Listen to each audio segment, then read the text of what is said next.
Oke, selamat pagi.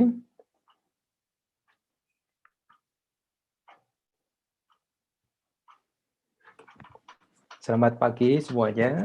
Semoga semua dalam kondisi yang sehat, selalu dalam perlindungan Tuhan, yang pasti harus tetap kreatif.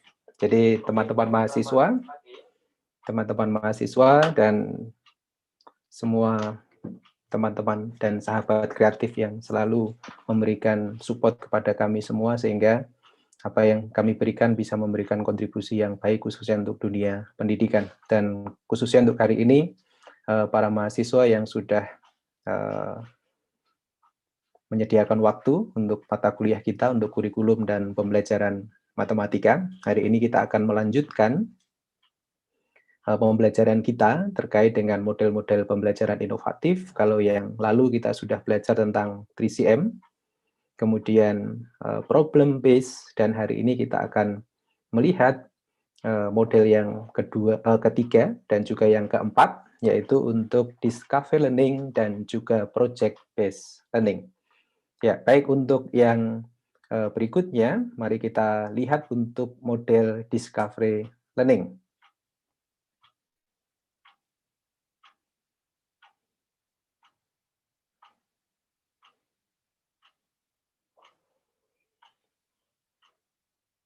Baik, ya, yang pertama kita akan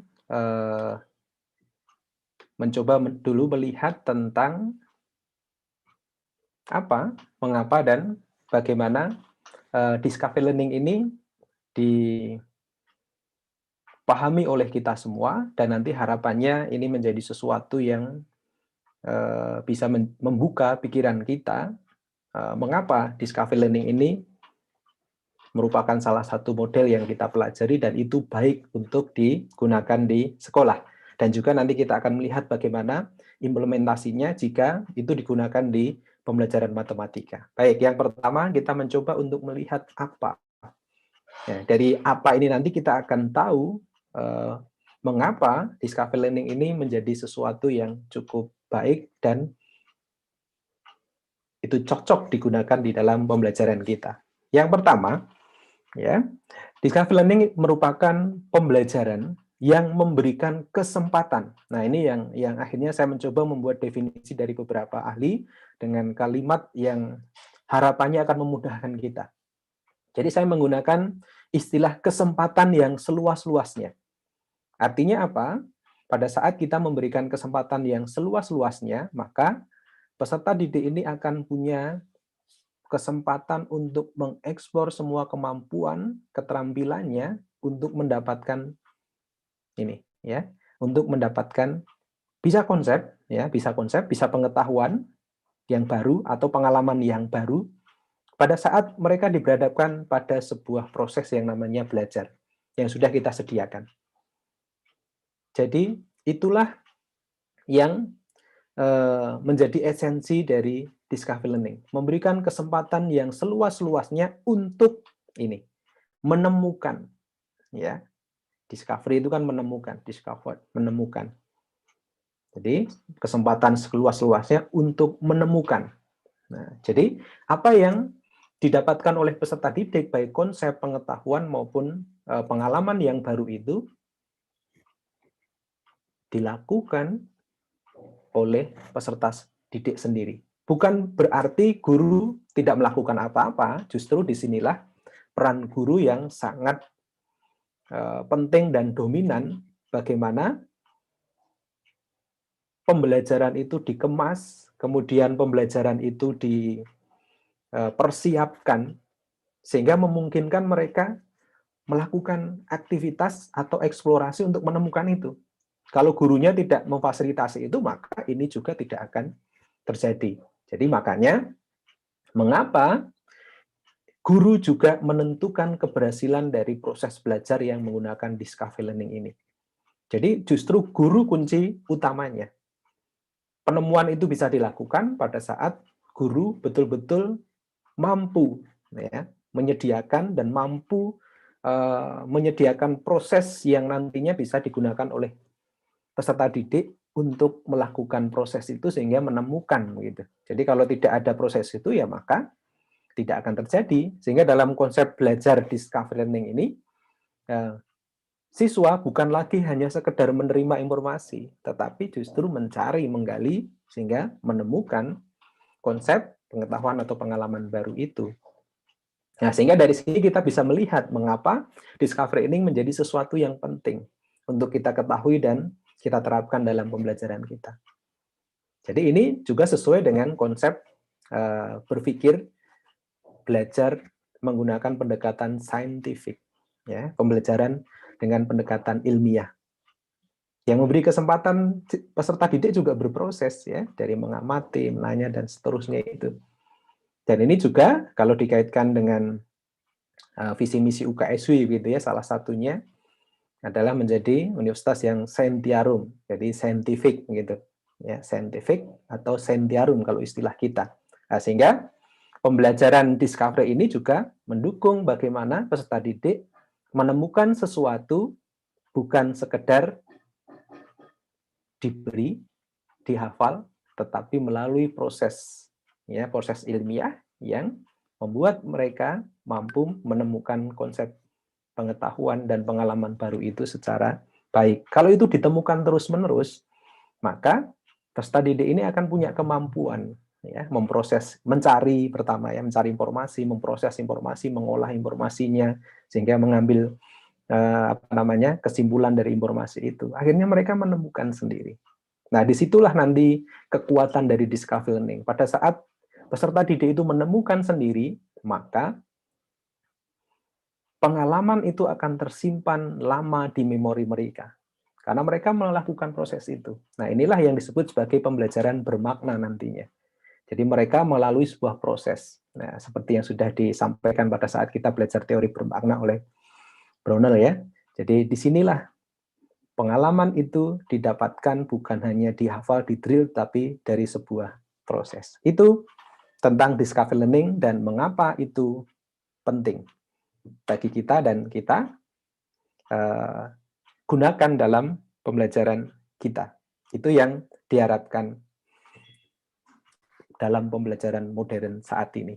Nah, kemudian yang kedua, seperti model-model yang lain, pasti untuk menerapkan discovery learning ini kita harus tahu, ya, urutan pembelajaran atau sintak pembelajarannya.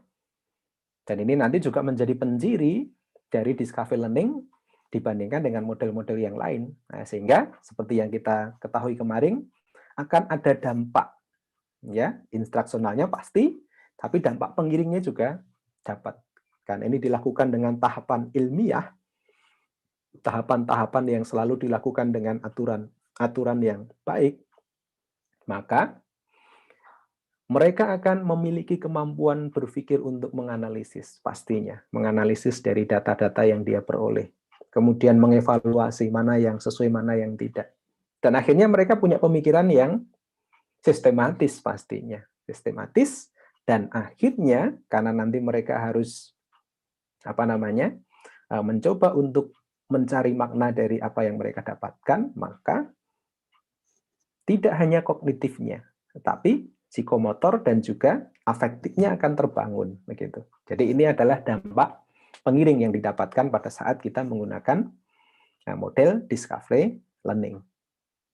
Oke, sampai di sini saya rasa sudah cukup jelas begitu ya, apa dan mengapa discovery learning. Ya, selanjutnya adalah sintak, fase atau urutan pembelajaran dengan model discovery learning. Secara umum ada 6, ya, secara umum ada 6 fase atau 6 tahapan belajar begitu. Yang pertama adalah pemberian rangsangan. Pemberian rangsangan itu artinya memberikan stimulus atau yang sering dikenal dengan stimulation. Jadi memberikan rangsangan dalam rangka untuk mempersiapkan. Nah, rangsangan ini atau stimulasi ini harusnya mendorong mereka, ya, tidak tertekan tetapi senang begitu, tetapi juga menantang. Inilah nanti salah satu kuncinya. Dia harus kontekstual, menyenangkan tetapi juga menantang begitu. Nah, ini hampir mirip dengan yang problem based dengan yang 3CM kemarin. Memang namanya menstimulasi, menstimulus, mendorong, itu berarti harus ada sesuatu yang menarik. Harus kontekstual sehingga mudah untuk diterima. Nah, setelah mereka dibawa dalam situasi yang senang, terdorong untuk melakukan aktivitas, dalam hal ini adalah belajar, maka baru dimunculkan bisa pernyataan, bisa identifikasi masalah dalam sebuah pernyataan masalah yang disebut sebagai problem statement. Jadi setelah mereka distimulus, gitu ya, setelah mereka distimulus, kemudian mereka diajak untuk apa ya kira-kira. Nah, baru diarahkan ke dalam problem statement. Contoh misalkan dalam kehidupan kita sehari-hari, ini contoh yang umum gitu ya. Contoh yang umum. Nah, seringkali gitu ya, seringkali kita melihat misalkan ada sebuah botol begitu ya. Ya, sebuah botol, kemudian diisi air panas, kemudian dengan tiba-tiba kita keluarkan air panasnya, lalu kemudian tahu-tahu kaleng ini atau botol ini kemudian mengkerut sendiri. Nah, ini salah satu stimulasinya. Kenapa bisa seperti itu ya? Ya, kemudian misalkan kapal selam. Kapal selam ini juga bukan barang yang ringan.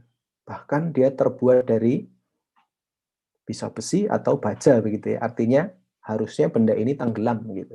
Tetapi pada saat dia masuk ke dalam air laut, mengapa ini ya dia bisa mengambang bahkan terapung ke atas begitu kelihatan. Nah, ini adalah hal-hal yang tidak umum terjadi, tetapi nanti bisa dicari mengapa bisa begitu. Nah, ini salah satu stimulus dan problem statement begitu. Kemudian misalkan kalau kita punya lilin ya, menyala, kemudian kita tutup gitu. Oke, kita tutup dengan gelas, lama-lama kok lilinnya mati begitu. Nah, ini bisa dicari datanya. Nah, ini stimulus dan problem statement-nya. Sama juga dengan matematika, banyak hal. Contoh misalkan, ya.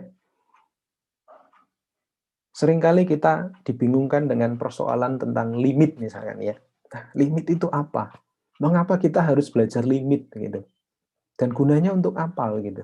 Nah, ini menjadi sesuatu yang akhirnya mendorong kita untuk berpikir kemudian mencoba untuk mencari apa atau kegunaannya. Nah, sehingga kita perlu data-data untuk menyelesaikan itu. Nah, sehingga bagian yang ketiga ada yang namanya pengumpulan data atau data collection-nya. Kalau data sudah terkumpul, pasti harus diolah begitu ya, data processing-nya, bagaimana data ini menjadi bermakna. Jadi kalau hanya dikumpulkan data mentah, data itu tidak akan memberi arti begitu, dan tidak bermakna, sehingga tidak begitu bermanfaat untuk kita, sehingga dia perlu diolah. Kemudian perlu diverifikasi, ini data yang sesuai mana, data yang tidak sesuai mana, kemudian kecenderungan datanya bagaimana. Nah, ini sudah melakukan evaluasi. Kalau tadi data processing itu sudah mulai menganalisis ya, kemudian kalau sudah verifikasi itu berarti sudah memilah-milah, berarti sudah melakukan evaluasi. Nah, ini merupakan tahapan berpikir ya. Kalau kita lihat dari teorinya AC ya tentang bagaimana perkembangan kognitif ini juga ini merupakan tahapan yang cukup sudah mulai ke arah level yang lebih tinggi begitu. Nah, sehingga nanti perlu dipikirkan discovery learning untuk kelas rendah, discovery learning untuk kelas tinggi, sudah harus dipikirkan ke sana. Nah, setelah diverifikasi datanya, baru dibuatlah generalisasi atau kesimpulan. Nah, jadi 6 tahapan belajar menggunakan discovery learning. Jadi dengan tahapan-tahapan ini, seperti yang saya sampaikan di awal, akan memberi kesempatan kepada peserta didik untuk bisa menemukan. Nah, dari proses verifikasi dan penarikan kesimpulan inilah yang akhirnya membuat peserta didik mampu menemukan. Nah, ini kalau kita lihat dari teorinya Brunner gitu ya, teorinya Brunner. Nah, pada saat pengumpulan data ini mereka pasti menggunakan hal-hal yang konkret yang mereka bisa lihat. Kemudian datanya digambar. Nah, itu sudah mulai ikoniknya sudah muncul di sana. Jadi inaktifnya dengan objek-objek yang nyata, kemudian mereka sudah dapat data mulai digambar, digrafikan begitu ya. Jadi ini sudah ikoniknya, kemudian mulai diverifikasi, mana yang cocok, mana yang tidak, kemudian baru dituliskan. Nah, mulai baru simbolisnya. Nah, inilah proses yang dilakukan oleh peserta didik sehingga mereka mengalami proses yang namanya proses saintifik tadi, proses ilmiah yang akhirnya mereka menemukan, tidak hanya menghafal akhir generalisasi yang seringkali diberikan oleh pengajar begitu. Nah, disinilah kelebihan dari discovery learning. Ada proses saintifik yang membuat mereka bisa berpikir secara sistematis, mulai dari hal yang kontekstual, inaktif, ikonik, sampai ke bagaimana membuat simbol itu. Nah, sekarang bagaimana sintak ini, ya, bagaimana sintak ini kemudian diterapkan ke standar proses, ya, seperti yang lalu bahwa ada fase-fase dalam belajar itu, ya, dalam standar proses ada kegiatan awal, inti, dan penutup. Ini penting buat kita supaya nanti kita tahu gitu ya, kapan kita memberikan stimulus di bagian mana, kapan kita mendampingi peserta didik dalam kegiatan intinya, kapan kita sudah mengarahkan mereka untuk mengarah dalam pengambilan kesimpulan dan refleksi begitu. Ya, oke, kita lihat sekarang untuk yang sintaknya. Jadi tadi ada 6, kemudian kita identifikasi. Ya, pada saat kita memberikan stimulasi, mendorong begitu ya, memberikan rangsangan untuk membuat peserta didik itu semakin termotivasi dan bergairah untuk belajar. Nah, ini masih dalam kategori kegiatan awal. Sampai kepada problem statement-nya. Kenapa perlu problem statement? Supaya terarah gitu ya. Apa yang akan dilakukan begitu. Sehingga nanti fokus. Ya, ada problem statement. Jadi ini masih dalam kegiatan awal. Terus data collecting-nya, data atau pengumpulan data, data collection, ini sudah mulai masuk ke dalam kegiatan inti. Mereka perlu data-data untuk mendapatkan bahan ya untuk menyelesaikan problem statement yang sudah diberikan tadi. Ya, jadi problem statement-nya bukan dibawa dari rumah lah ya, tetapi dari proses stimulasi ini sehingga memunculkan satu persoalan kemudian diarahkan dalam satu pernyataan problem statement. Kemudian guru mulai mengarahkan begitu ya, mengarahkan yuk sekarang apa yang harus kita lakukan begitu. Nah, mulai menyusun rancangan untuk pengumpulan datanya. Setelah datanya terkumpul, ini masih dalam kegiatan inti ya pastinya, ini sudah datanya mulai diolah begitu. Alih kegiatan inti, verifikasi juga masih kegiatan inti karena ini sudah memulai memberikan judgement atau evaluasi mana yang dipakai gitu ya. Baru penarikan kesimpulan pasti kegiatan penutup. Nah, jika ini betul-betul kita pahami dengan cermat, mulai dari definisi tadi, kemudian sintaknya seperti apa yang harus dilakukan dalam setiap tahapan, kemudian bagaimana pemetaannya, maka pada saat nanti dibuat dalam rancangan pembelajaran, itu akan sangat mudah. Jadi kenapa ini perlu dilakukan secara baik dalam rangka untuk itu. Ya. Jadi silahkan ini nanti menjadi dasar kita, ya, dasar kita untuk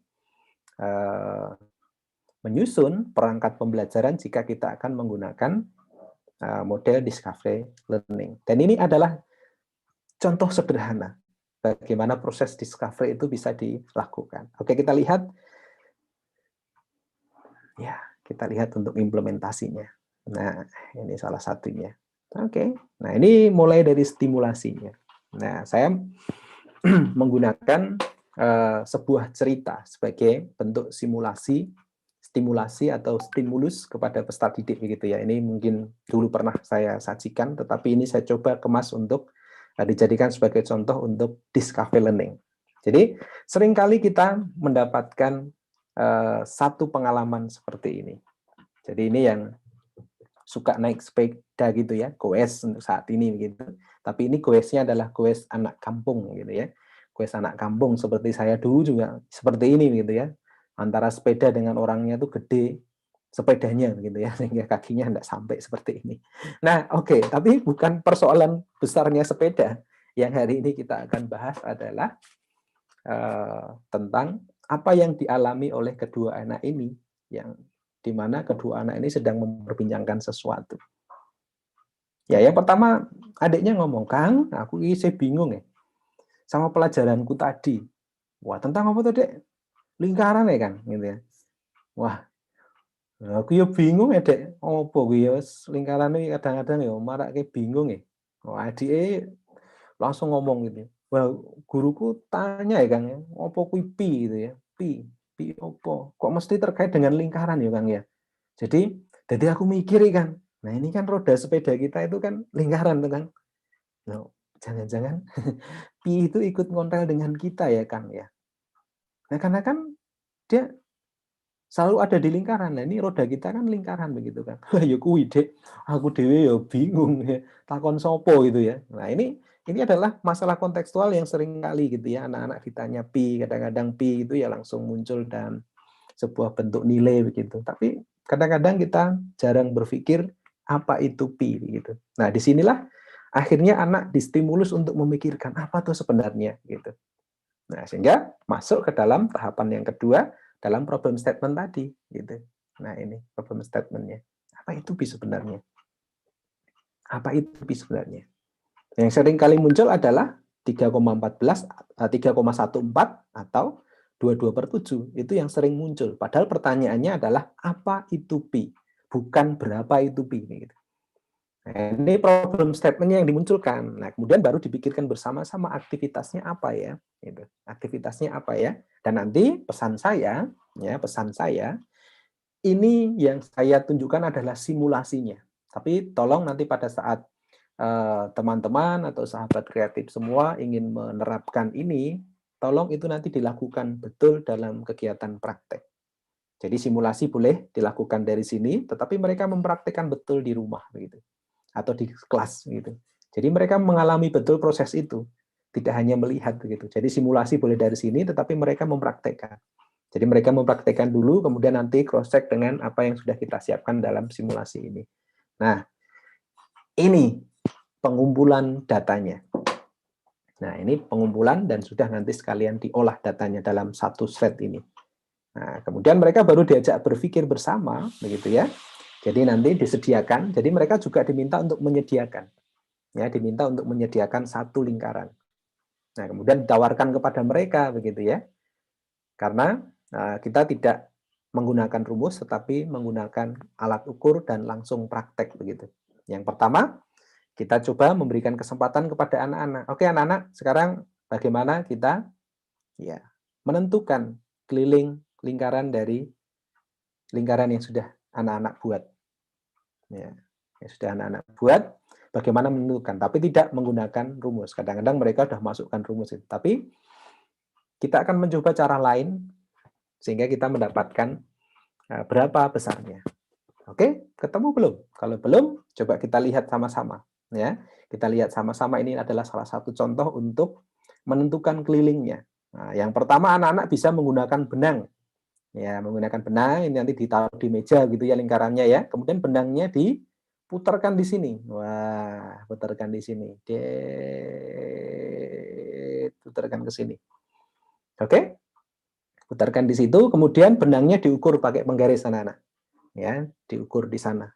Ya, diukur berapa panjangnya. Nah, itu cara pertama. Cara yang kedua bisa juga. Nah, kira-kira anak-anak punya ide lah. Kalau nanti ada yang punya ide, diberi kesempatan gitu. Kalau belum, ya kita coba arahkan. Nah, tadi kan benangnya kan sudah dilingkarkan di sini. Nah, benangnya dilepas terus ditarik ke sana kan bisa juga ya? Bisa juga. Nah, bisa juga tadi benangnya tidak dipakai tetapi bisa juga dibuat seperti ini anak-anak. Oh, ini sama juga benangnya tadi ditarik dan diluruskan dari titik yang ada putihnya tadi kembali ke titiknya. Berarti itu namanya satu putaran anak-anak. Kalau dia bergerak satu putaran berarti satu kelilingnya. Berarti dia sudah mengelilingi kelilingnya. Itulah yang disebut satu keliling penuh. Bisa pakai benang tadi atau digelindingkan tadi. Nah, jadi kita sudah dapat ini. Nah, inilah keliling dari lingkaran yang sudah kita buat tadi. Nah, sekarang yang kedua, ya, bagian yang kedua yang bisa kita ukur adalah diameternya. Nah, diameternya kita bisa ukur pakai penggaris. Ya, oke. Nah, sekarang kita sudah punya dua data. Nah, dua data ini. Berarti data yang menunjukkan nilai kelilingnya dan yang kedua adalah data untuk diameternya. Nah, ini data tidak akan bermakna jika tidak diolah begitu. Jadi kita hanya punya dua data, keliling dan diameternya. Nah, dari sini baru masuk ke tahap berikutnya adalah pengolahan data. Kita olah datanya. Oke, kita olah datanya, nah, baru dimasukkan, kita punya dua tadi, diameter dan keliling. Nah, sekarang kita punya dua besaran panjang, yaitu keliling dan diameter.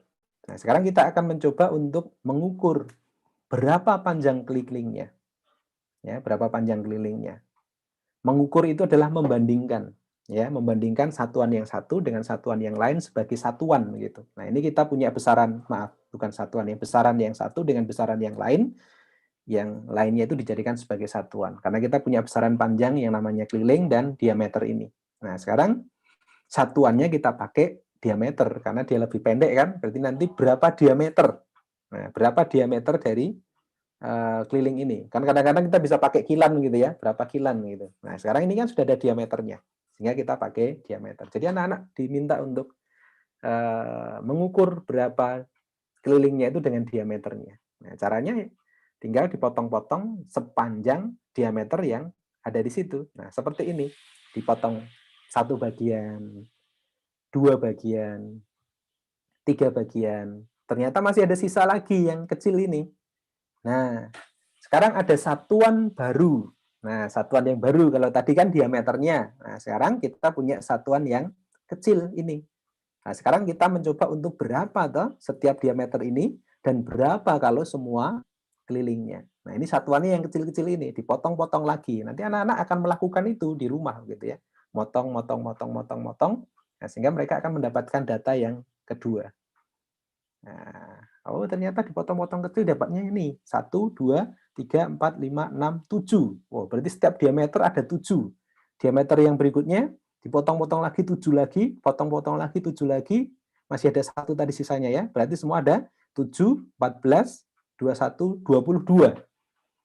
Nah, ternyata satu keliling ini ya, satu keliling ini besarnya adalah 22 satuan kecil tadi. 22 satuan kecil dan diameternya adalah 7. Nah, berarti kalau keliling dibagi diameternya, nah ini mulai diverifikasi untuk mengarah kepada kesimpulan gitu.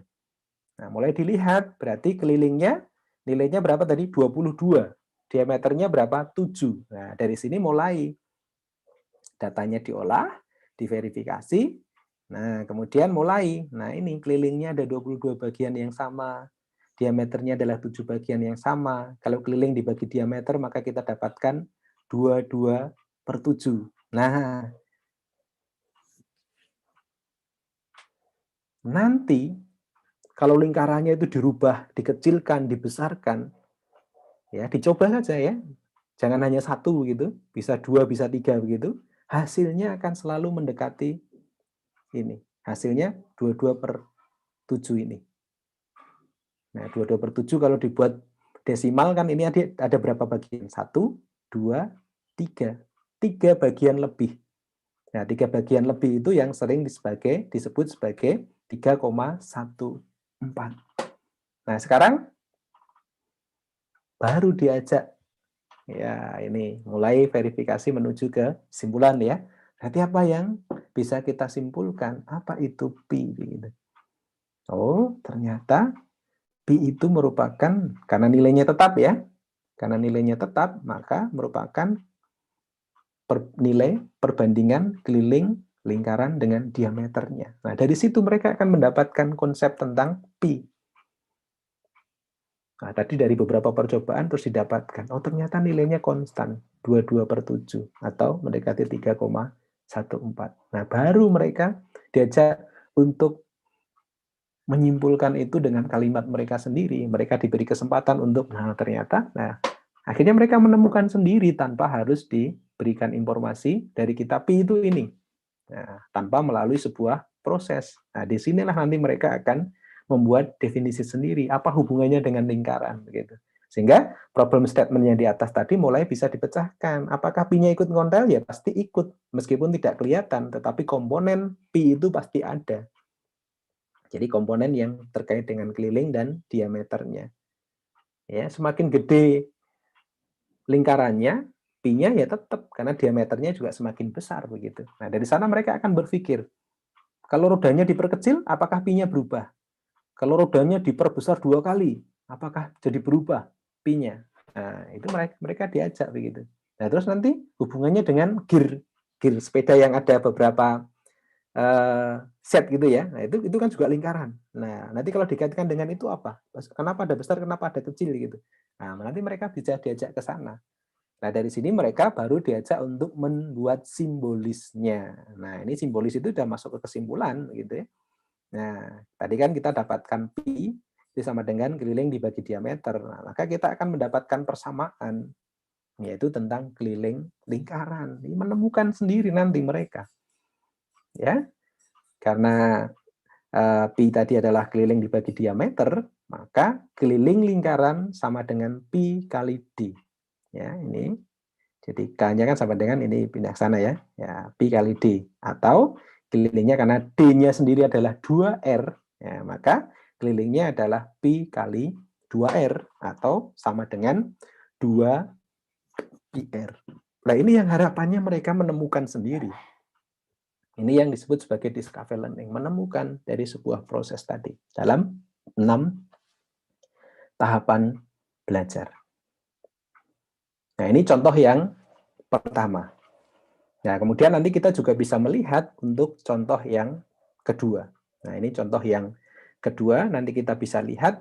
Nah, untuk contoh yang kedua ini, nah, kita akan menggunakan puzzle, begitu ya, bermain-main dengan puzzle. Nah, sehingga kita bisa belajar discovery learning, tetapi menggunakan bahan yang berbeda. Kalau tadi hanya animasinya begitu ya. Ya, sekarang kita akan mencoba untuk menggunakan puzzle. Ya, ini yang kedua.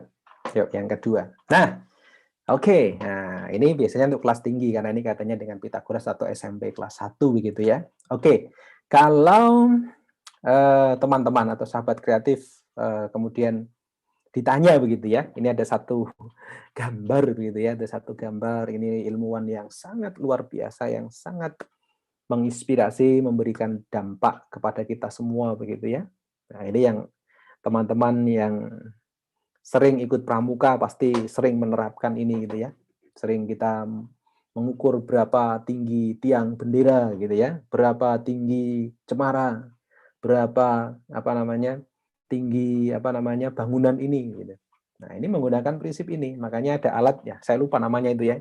Yang alat pramuka itu yang ada kekernya, kemudian ada segitiganya itu ya, hitung sudutnya gitu. Nah, pasti ada yang pernah melakukan itu. Sahabat kreatif pasti pernah melakukan itu dan pastinya ini menjadi sesuatu yang sering kita dengar begitu ya. Jadi kalau kita melihat gambar Pythagoras ini, apa yang kita pikirkan? Nah, salah satunya tadi pramuka gitu ya. Pramuka mengukur tinggi cemara, tiang bendera dan sebagainya. Apa yang paling Anda ingat? Nah, ini kita sedang memberikan stimulasi. Ya, sedang memberikan stimulasi untuk menstimulus, merangsang mereka untuk mulai berpikir begitu. Ya, mulai di sana mereka diajak gitu. Ya, mereka kita kasih kesempatan ya, kita kasih kesempatan untuk menyampaikan apa yang mereka pikirkan, apa yang mereka ingat begitu. Ya, saya yakin Anda juga mengingat tentang sesuatu begitu ya. A kuadrat plus B kuadrat sama dengan C kuadrat. Nah, pernah saya ngomong itu. Kenapa A kuadrat plus B kuadrat? Apakah tidak boleh jika A kuadrat plus C kuadrat sama dengan B kuadrat? Oh, tidak boleh Pak, harus urut. Nah, ini juga karena terjadi karena mereka hanya menghafal begitu ya. Padahal sebenarnya tidak masalah gitu ya, tidak masalah mau B plus C sama dengan A itu ya tidak masalah ya. Mau A ditambah C sama dengan B atau A ditambah atau B tambah C sama dengan A ya boleh, tetapi yang membedakan adalah bentuk dan posisi sisi dari ketiganya begitu. Jadi karena dihafal biasanya hanya C kuadrat sama dengan A kuadrat plus B kuadrat. Atau A kuadrat plus B kuadrat sama dengan C kuadrat. Ini yang sering terjadi karena mereka hanya menghafal. Nah, disinilah kekuatan dari discovery learning. Mereka diajak untuk berpikir tentang itu. Jadi biarkan mereka mengungkapkan apa yang mereka pikirkan dan apa yang paling mereka ingat begitu. Nah, kemudian baru kita coba untuk arahkan kepada satu aktivitas yang baru sama-sama bermain. Nah, ini nanti saran saya begitu ya, saran saya mereka sudah kalau ini sekarang baru daring begitu ya. Jadi baru daring berarti sehari sebelumnya kita sudah menyampaikan ke mereka untuk membuat perlengkapan ini begitu ya, sehingga pada saat mereka akan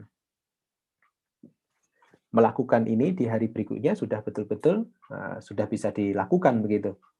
Sehingga pada saat kita mengajar, nah ini peserta didiknya sudah siap begitu.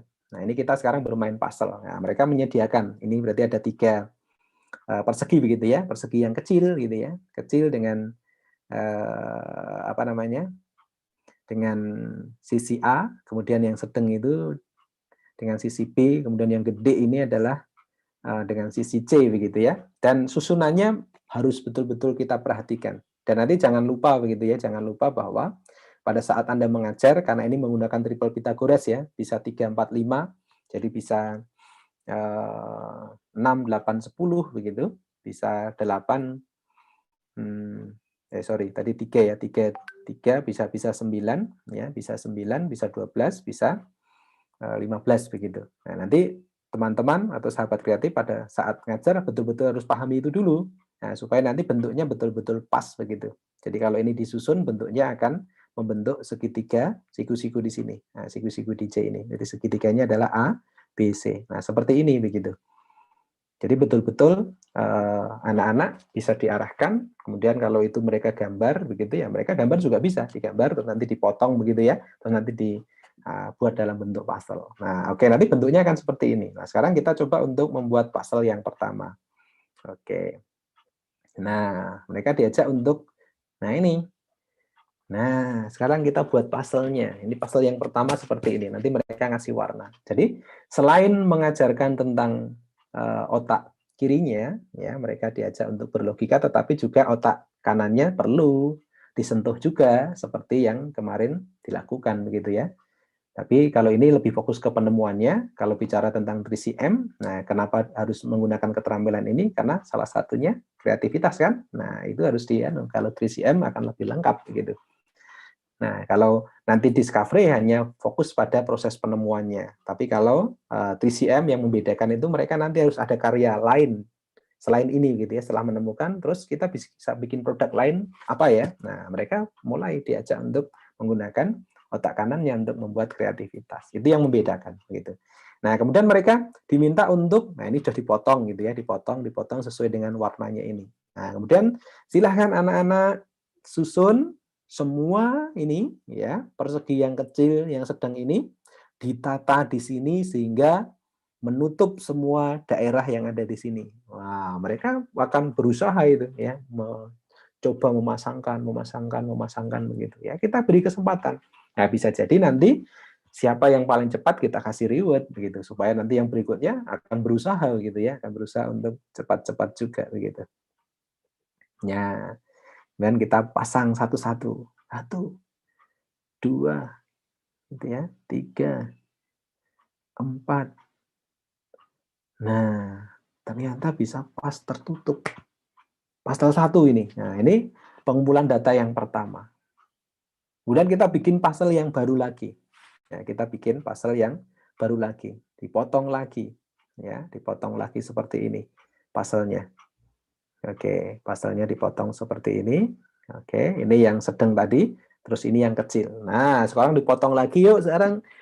Silahkan. Ya, anak-anak pasang lagi. Oke, pasang lagi. Kita kasih kesempatan untuk memasangnya lagi. Oke, pasang lagi. Pasang lagi. Pasang lagi. Oke, pasang lagi. Wah, tepat. Memenuhi lagi. Kita cari adakah yang lain? Wah, oke, ternyata kita baru siapkan 2, yang satu sudah saya hapus ternyata ya. Jadi 2 ini. Nah, sekarang kita lihat. Ya, kita lihat. Persegi yang kecil tadi, nah ini sudah mulai pengolahan dan verifikasi. Ya, verifikasi menuju ke kesimpulan. Nah, ini mulai proses untuk menemukan apa toh sebenarnya hubungan dari ketiga persegi ini. Nah, ini tadi kan persegi yang kecil ini punya sisi A. Berarti luasnya adalah A kuadrat. Sisi yang sedang ini memiliki, persegi yang sedang ini memiliki sisi B. Maka luasnya adalah B kuadrat. Kemudian yang persegi yang besar ini dengan sisi C, ya, maka luasnya C kuadrat. Nah, dari sini mulai diverifikasi kepada anak-anak. Apa yang kita dapatkan anak-anak? Ini tadi. Jika semua ini diambil, ditambah dengan semua yang ini, jadi luasan yang sini diambil, ditambah dengan luasan yang ada di sini, ternyata sama dengan, karena pas kan pas gitu ya, sama dengan luasan yang ada di C begitu. Nah, mulai diajak diskusi. Ya, sehingga luasan A kuadrat, jika ditambah dengan luasan B kuadrat, sama dengan luasan yang ada di C ini, C kuadrat. Nah, dari sini mulai diajak berpikir ke sana. Nah, ini C kuadrat sama dengan, nah dari sini luasan A ini A kuadrat, luasan B ini adalah B kuadrat, oh ternyata sama dengan C kuadrat. Ini juga sama gitu. Ini semua dari sama. Nah, kemudian baru diajak untuk berpikir gitu.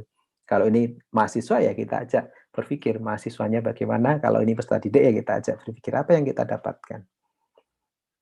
Ya, apa yang bisa kita simpulkan? Oh, ternyata luasan yang kecil ditambah dengan luasan yang besar, maka hasilnya sama dengan luasan yang luasan yang kecil ditambah dengan luasan yang sedang itu sama dengan luasan yang gede ini. Oh, berarti luasan C kuadrat ini sama dengan luasannya A ditambah luasannya B. Ya dari sini anak-anak bisa diajarkan dan menemukan hubungan kenapa ya. Dan hati-hati di sini tadi. C-nya adalah apa nih tadi? C-nya. C-nya adalah sisi miring karena tadi ini siku-sikunya di sini. Ya, ini juga sama. Lah apakah posisinya bisa berubah? Nah, ini kita harus jelaskan begitu ya. Jadi sebentar saya akan ambil apa namanya? Jadi ini yang sering terjadi harus C kuadrat sama dengan A kuadrat plus B kuadrat. Nah, padahal tidak selalu begitu gitu ya. Nah, sekarang kita coba lihat bagaimana jika posisinya tidak seperti itu. Nah, tadi kan siku-sikunya ada di sini begitu ya. Siku-sikunya ada di sini sehingga C-nya ini adalah sisi miring begitu. Dan di sini juga sama siku-sikunya di sini ada C-nya adalah sisi miring. Nah, sehingga kita dapatkan bahwa C kuadrat sama dengan A kuadrat ditambah dengan B kuadrat. Nah, tapi kalau posisinya sekarang berubah, ya kita lihat sekarang. Kalau posisinya kita rubah, apakah ini tetap sama begitu? Ya, kalau tadi gitu ya. Kalau tadi kita mana ini? Kebalik. Maaf, ya. Ya, kalau tadi kan bentuknya seperti ini. Oke, sorry. Kebalik lagi. Oke, semoga sudah oke. Nah, kita lihat sekarang. Nah, kalau tadi kan kalau digambarkan begitu ya, ini tadi. Oke. Nah, ini kan seperti ini ya. Nah, siku-sikunya tadi kan di sini. Ya, ini adalah C ya. Oke, ini adalah A-nya. Oke. Dan ini adalah B begitu. Nah, sehingga C-nya ini adalah sisi miring. Tapi kalau ininya kita rubah gitu ya. Kita rubah misalkan. Ini posisinya susah sekali. Oke, kalau kita rubah sekarang bentuknya seperti ini. Oke, ya kita pakai ini aja. Ternyata tidak bisa. Nah, sekarang kalau saya buat seperti ini, nah, ini A gitu ya. Ini jadi A, ini jadi B misalkan. Nah, dan ini C. Apakah persamaan yang ini tetap berlaku? Nah, ini yang perlu kita kuatkan konsep ini kepada peserta didik. Karena yang sisi miring sekarang adalah A, maka A kuadrat sekarang sama dengan, nah ini, B kuadrat, oke, ditambah dengan C kuadrat. Nah, ini jika kondisinya seperti ini, gitu. Tapi kalau kita rubah lagi misalkan, nah, kita rubah lagi di sini adalah B misalkan, B-nya di sini. Boleh saja B-nya, siku-sikunya di sini ya. Oke, di sini adalah A, di sini adalah C. Nah, kira-kira persamaannya jadi seperti apa? Nah, nanti sahabat kreatif bisa menuliskan itu di komen. Ya, berarti persamaannya jadi seperti apa? Silahkan nanti bisa dituliskan di komen. Nah, disinilah nanti akhirnya peserta didik atau kita itu dapat menemukan tentang kenapa Pythagoras bisa mendapatkan pernyataan bahwa sisi miring kuadrat itu sama dengan jumlah dari ya kuadrat sisi siku-sikunya. Sisi miring itu kan ini ya, sama dengan jumlah ya kuadrat dari sisi siku-sikunya. Sisi siku-sikunya ya A sama B ini. Kalau yang di sini adalah sisi sikunya adalah A dengan C ini. Nah, itulah yang dinamakan sebagai persamaan Pythagoras itu. Nah, sering kita dapatkan seperti ini ya. Nanti sahabat kreatif bisa lebih jauh ke sana. Tapi prinsipnya adalah ditemukan ya, ditemukan oleh siswa dalam sebuah proses pembelajaran. Nah, seperti ini. Oke, jadi kira-kira seperti ini bagaimana kita bisa mengimplementasikan discovery learning dalam pembelajaran matematika. Ya, semoga bermanfaat. Semoga Anda juga bisa belajar ini lebih baik, kemudian Anda juga bisa menerapkan untuk konsep-konsep yang lain, sehingga prinsipnya adalah bagaimana memberikan kesempatan seluas-luasnya ya peserta didik untuk memproses informasi sehingga dia menemukan bisa konsep, bisa pengetahuan atau pengalaman yang baru ya. Oke, sementara untuk yang discovery learning kita cukupkan dan kita akan rehat sebentar begitu ya untuk kita lanjutkan ke berikutnya.